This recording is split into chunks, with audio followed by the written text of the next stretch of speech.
พี่น้องมายิงหนูกับว่าผมแต่มือนี้โอ้ยมามันโมเมนแหละครับพี่น้องมือนี้เดือนไงบ่พอครับเดือนไงบ่พอเรายังมีล้มอีกครับผมจักสิว่าจังใดผมก็ได้โอ้แก่งจังตังพี่น้องบ่ต้องเปิดไฟนี่คือเห็นคนเลยครับผมสมานำมีล้มแห้งอีก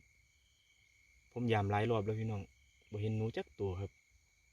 คือสิบ่คือพี่น้องมือนี้เดี๋ยวจังใดก็ไปเบิ่งอีกจักรอบหนึงพี่น้องคันบ่คือก็สิกลับแล้วล่ะครับผมโอ้ล้มแห้งหลายพี่น้องวันนี้เดือนก็ไงครับแต่ว่าเมฆหลายอยู่พี่น้องมันเมฆหลายเด้อครับโอ้บรรยากาศลมแห้งหลายพี่น้องเอ้ยได้ยินเสียงลมครับโอ้ยบ่คือเด้อครับพี่น้องมือนี้ก็ได้ไปเบิ่งอีกจักรอบหนึงพี่น้องบ่คือสิกลับแล้วล่ะครับผมยามหลายรอบแล้วก็ยังบ่เห็นงูอยู่ลมแห้งโพดไปพี่น้องยามอีกจักรอบครับผม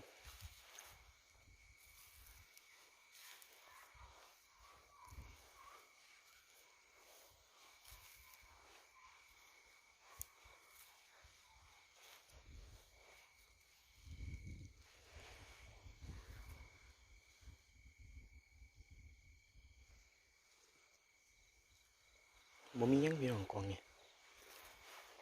กองต่อไปครับ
เห็นตาแวบๆอยู่พี่น้องกองนี่ครับกองนี้ครับเห็นตาแดงอยู่ครับจอบครับจอบ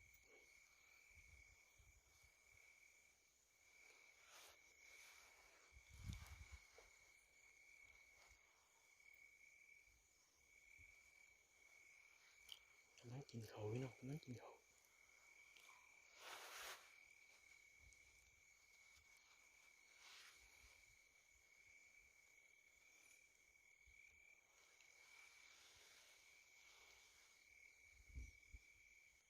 ไม่รู้ว่าหนูยังพี่น้องตาน้อยหน่อยครับว่าหนูซิ่งสมุน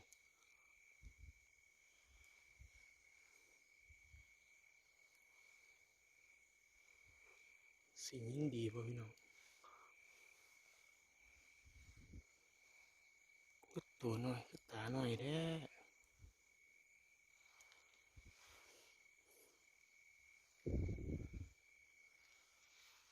เปิดไฟเทียงตาน้อยหดมันหนูซิ่ง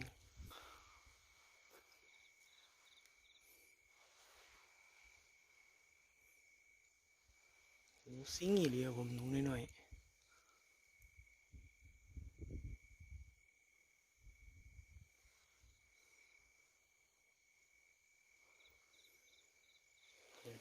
เดี๋ยวไล่มันก่อนครับไล่มันก่อนนี่อันนี้หนูซิ่งหน่อย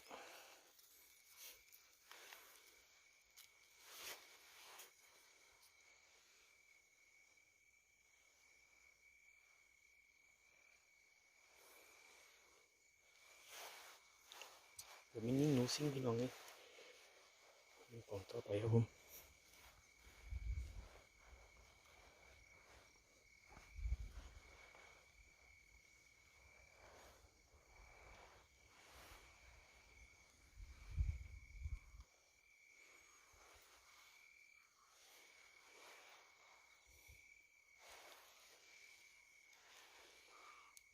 ก็บ่มีหยังครับ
บ่คือครับผมบ่คือครับ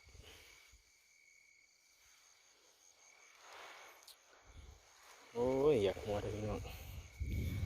ว่าสิบ่มาหรอกครับแต่วันได้หยอดเขาแล้วนายก็เลยมาเบิ่ง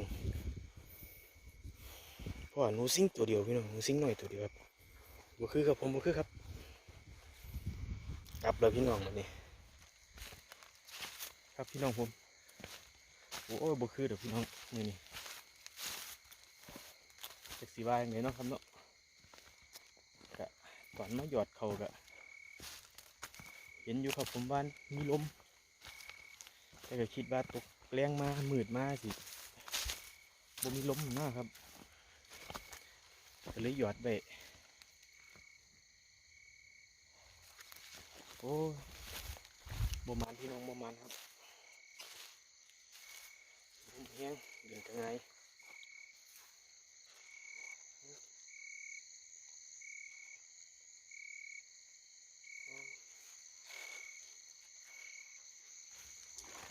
บ่มานครับพี่น้องบ่มานกลับแล้วครับผมบัดนคลิปนี้ขอจบไปสักนิดครับพี่น้องคลิปหน้าเจอกันไหมครับผมสวัสดีครับ